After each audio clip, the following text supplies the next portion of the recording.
Dear students, ഇന്ന് നമ്മൾ പഠിക്കാൻ പോകുന്നത് മഹാനായ ഇംഗ്ലീഷ് കവി വില്യം വേർഡ്സ്വർത്ത് എഴുതിയ ടു സ്ലീപ്പ് എന്ന കവിതയാണ്.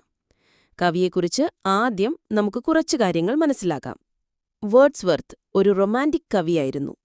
അദ്ദേഹത്തിന് പ്രകൃതിയോട് വലിയ സ്നേഹമുണ്ടായിരുന്നു. പ്രകൃതിയെ തന്റെ സുഹൃത്തായും വഴികാട്ടിയായും ഗുരുവായും അദ്ദേഹം കരുതിയിരുന്നു. 1843 അദ്ദേഹം ബ്രിട്ടീഷ് രാജകവിയായി പോയറ്റ് ലാറിയറ്റായി തിരഞ്ഞെടുക്കപ്പെട്ടു. മരണം വരെ ആ പദവിയിൽ തുടർന്നു. ഇനി നമുക്ക് കവിതയിലേക്ക് വരാം. കുട്ടികളെ, നിങ്ങൾ എപ്പോഴെങ്കിലും രാത്രിയിൽ ഉറക്കം വരാതെ കിടന്നിട്ടുണ്ടോ? മനസ്സ് അസ്വസ്ഥമായി ഉറങ്ങാൻ കഴിയാത്ത അവസ്ഥ. അങ്ങനെയുള്ളൊരവസ്ഥയിലാണ് കവി ഈ കവിത എഴുതുന്നത്. ഉറങ്ങാൻ വേണ്ടി കവി പല കാര്യങ്ങളും ചിന്തിക്കുന്നുണ്ട്.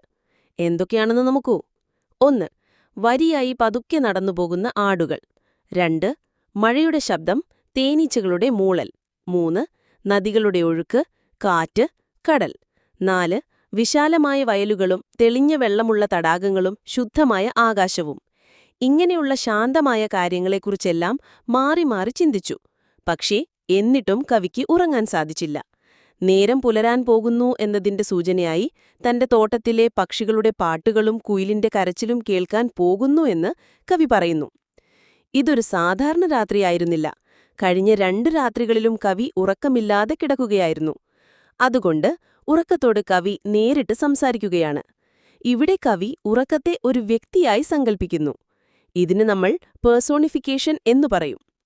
ഉറക്കമേ, നിന്നെ സ്വന്തമാക്കാൻ എനിക്ക് കഴിഞ്ഞില്ല. ഈ രാത്രിയെങ്കിലും എന്നെ ഉറക്കമില്ലാതെ പാഴാക്കി കളയരുതേ. ഉറക്കമില്ലാതെ പുലരുന്ന ഒരു പ്രഭാതത്തിന് എന്തു വിലയാണുള്ളത് എന്നും കവി ചോദിക്കുന്നു. അവസാനം ഉറക്കത്തെ കവി വിശേഷിപ്പിക്കുന്നത് ശ്രദ്ധിക്കുക. 1. ദിവസങ്ങൾക്കിടയിലുള്ള അനുഗ്രഹിക്കപ്പെട്ട ഒരതിര്. 2.